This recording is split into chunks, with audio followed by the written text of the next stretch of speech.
It was all part of a very sophisticated real estate practice known as lying. Oh boy.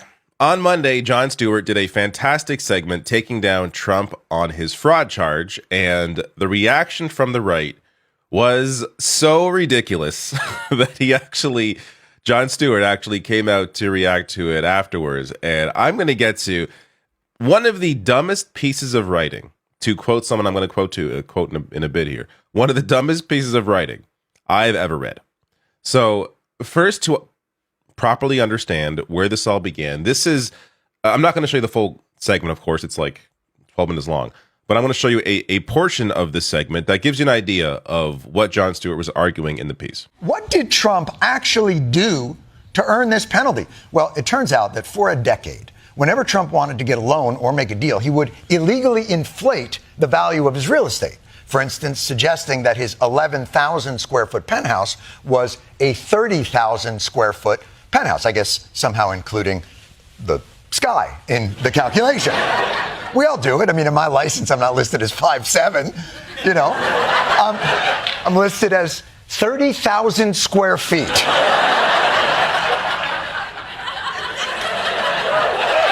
And thank you.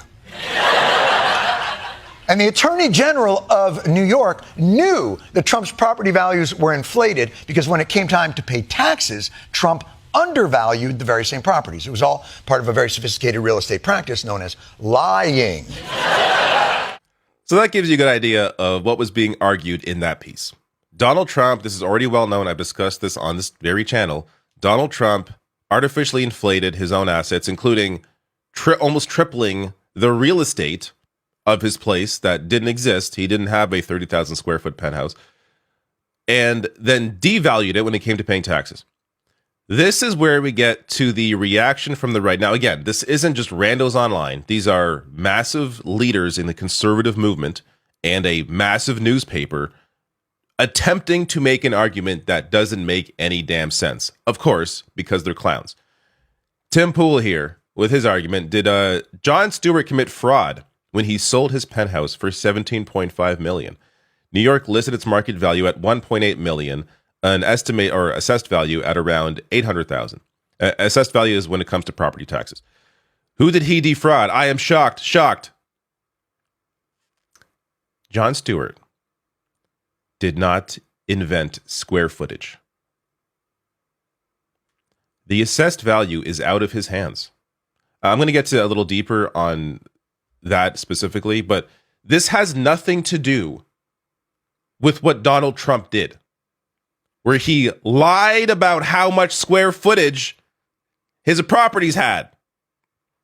This is clearly very different. So this led to a New York Post article. Jon Stewart found to have overvalued his New York City home by 829% after slamming Trump's civil case as not victimless. So before I even get to the piece, I just got to quote Jordan Weisman here because I laughed reading this tweet.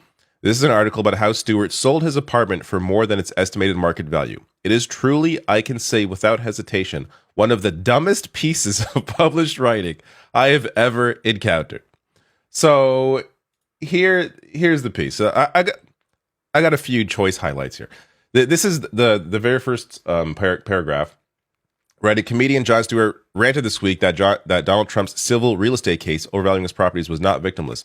Yet when it came to his own home, Stewart benefited from, I highlighted similar here, similar inflation. Similar doing a lot of heavy lifting here because Jon Stewart did not make up square footage. This is so...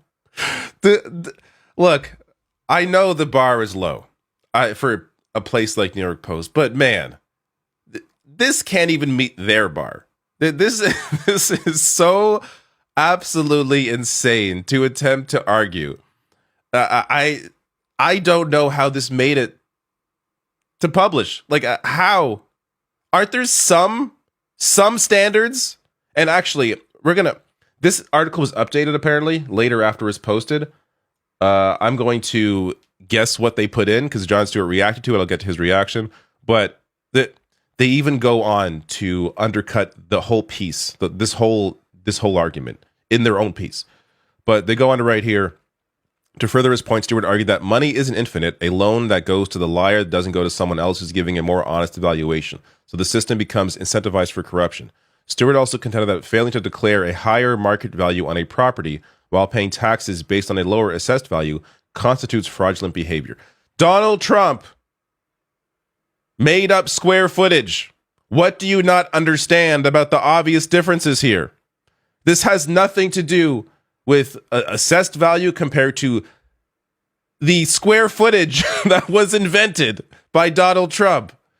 So I have to imagine, it's possible this was in the original piece. I don't know, but the piece was updated after Stewart reacted to it. They included his tweet in here, but they go on to write themselves. The difference between Stewart and Trump's cases is that a judge ruled, it's on the paperwork. A judge ruled that Trump sometimes exaggerated to lenders about how big his properties were, including the square footage of his Trump Tower apartment. That's a massive difference between the two that is tucked in near the end of this article.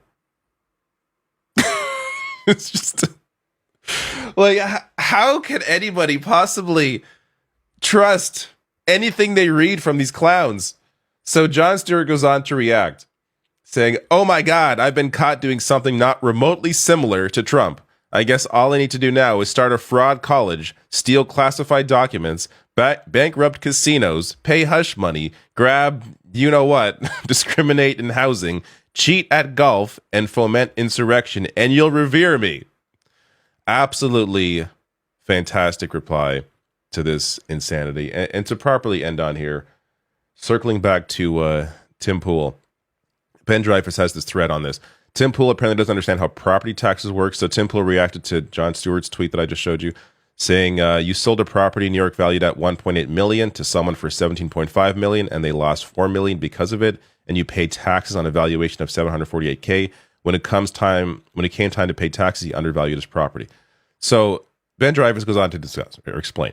The idea that people who sell their house for a price above the assessed value should call the government and be like, hey, apparently it was worth more than you thought, so could you please recalculate for back years and send me a new bill, is hilarious. People are like, but it sold for so much more than it was assessed.